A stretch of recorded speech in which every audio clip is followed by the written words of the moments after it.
Hi. അപ്പൊ നമ്മുടെ ഇന്നത്തെ ഒരു വീഡിയോ കേട്ടാ. അപ്പൊ നമ്മുടെ DBയും കാര്യങ്ങളൊക്കെ ഒരു 90% നമ്മുടെ വർക്കും കാര്യങ്ങൾ കഴിഞ്ഞിട്ടുണ്ട്. അപ്പൊ ഞാനിന്ന് ഒരു കാര്യം പറയണ്ടേ, നമ്മുടെ ഇതൊരു ഫേസ് സെലക്ടർ DB ആണ്. അപ്പൊ നമ്മൾ ഇവിടുത്തെ ഫേസ് സെലക്ടർ ഒഴിവാക്കിയിട്ടാണ് നമ്മളോട് വയ്ക്കുന്നത്. അപ്പൊ ഈ ഫേസ് സെലക്ടർ നമ്മുടെ ഇരിക്കുന്നത് ഈ ഭാഗത്താണ്. അപ്പൊ ആ സാധനം നമ്മുടെ RCBയും കാര്യങ്ങൾ വരുന്നത് ഈ ഹൈറ്റ് ആണ്. അപ്പൊ ഈ ഹൈറ്റിൽ നമുക്ക് കൊടുക്കുമ്പോൾ നമുക്ക് കേബിളാ അതായത് നല്ലൊരു വലിയൊരു വയറൊന്നും കൊടുക്കാൻ നമുക്ക് കറക്റ്റ് സ്പേസ് ഉണ്ടാവില്ല. അപ്പൊ ഇവിടെ നോക്കിയാൽ നിങ്ങൾക്ക് അറിയാം, ഫേസ് സെലക്ടർ നമ്മൾ ഒഴിവാക്കി ഇതിനെടുത്തിട്ട് ഈ രണ്ടാമത്തെ ബാറിലേക്ക് അടിച്ചു. അപ്പൊ നമുക്ക് സുഖമായിട്ട് നമ്മുടെ വയറുകളും കാര്യങ്ങളും പക്കയായിട്ട് കൊടുക്കാൻ പറ്റും.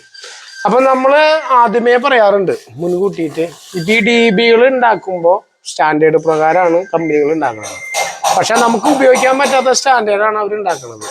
അപ്പൊ ഈ DBയിൽ പരമാവധി സ്പേസ് കുറയ്ക്കാതെ കുറച്ച് കൂട്ടാം, നോക്കൗട്ടുകളുടെ എണ്ണം കൂട്ടാം, ന്യൂട്രലിങ്ങളൊക്കെ നല്ല രീതിയിൽ അടിക്കുക. അപ്പൊ നിങ്ങള് ഈ പറഞ്ഞതിൽ യോജിക്കുന്നുണ്ടെങ്കിൽ ഒന്ന് ഷെയർ ചെയ്തിട്ട് എല്ലാവരിലേക്ക് എത്തിക്കാൻ നോക്കാം. ഓക്കെ.